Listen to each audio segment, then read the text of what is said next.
நம்ம கிருஷ்ணகிரி செய்திக்கு உங்களை வரவேற்கிறோம்.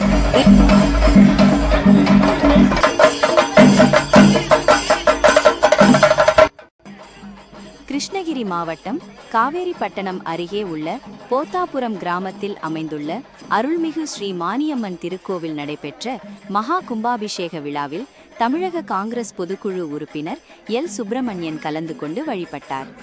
கிருஷ்ணகிரி மாவட்டம் காவேரிப்பட்டணம் அருகே உள்ள போத்தாபுரம் கிராமத்தில் ஸ்ரீ மாரியம்மன் ஸ்ரீ காளியம்மன் ஆலய நூதன அஷ்டபந்தன மகா கும்பாபிஷேகம் நடைபெற்றது. இதன் முன்னதாக ஊர் கவுண்டர் குப்புசாமி தலைமையில் காவேரிப்பட்டணம் தென்பெண்ணை ஆற்றிலிருந்து ஆற்றில் சுவாமிக்கு சிறப்பு பூஜைகள் செய்யப்பட்டு காவடியாட்டம், மயிலாட்டம், ஒயிலாட்டத்துடன் புனித நீர் எடுத்து வரப்பட்டது. இந்நிகழ்ச்சியில் ஏராளமான பெண்கள் பால்குடம் எடுத்து வந்தனர்.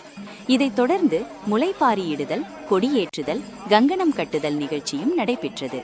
இதனைத் தொடர்ந்து கணபதி ஹோமத்துடன் துவங்கிய இந்த கும்பாபிஷேக உற்சவத்தில் யாகசாலையில் புனித நீரடங்கிய கலசங்கள் வைத்து சிறப்பு பூஜைகள் நடைபெற்றன.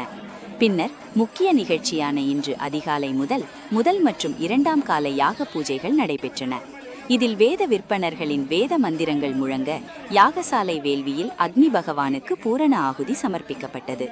தொடர்ந்து புனித நீரடங்கிய கலசங்கள் திருக்கோவில் கோபுரம் மண்டபத்தின் மீது எடுத்து செல்லப்பட்டு அங்குள்ள கலசங்கள் மீது ஊற்றி மகா கும்பாபிஷேகம் செய்து பக்தர்களுக்கு தீர்த்த பிரசாதமும் வழங்கப்பட்டது.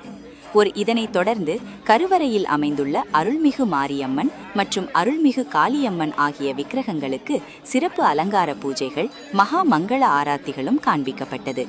பின்னர் சிறப்பு அலங்காரத்தில் காட்சியளித்த அருள்மிகு மாரியம்மன் மற்றும் அருள்மிகு காளியம்மனை கிருஷ்ணகிரி கிழக்கு மாவட்ட முன்னாள் காங்கிரஸ் தலைவரும் தமிழக காங்கிரஸ் கட்சியின் பொதுக்குழு உறுப்பினருமான எல் சுப்பிரமணியன் கலந்து கொண்டு அம்மனை தரிசனம் செய்து வழிபட்டார். மேலும் இந்த விழாவில் காவேரிப்பட்டணம் காங்கிரஸ் கட்சியைச் சேர்ந்த மாரியப்பன், கவியரசு உள்ளிட்ட பலர் பங்கேற்று வழிபட்டனர். மேலும் இந்த விழாவிற்கான ஏற்பாடுகளை ஊர் கவுண்டர்கள் குப்புசாமி உள்ளிட்ட திருக்கோவில் கவுண்டர்கள் மற்றும் பூசாரிகள், ஊர் பொதுமக்கள் ஆகிய சிறப்பாக செய்திருந்தனர்.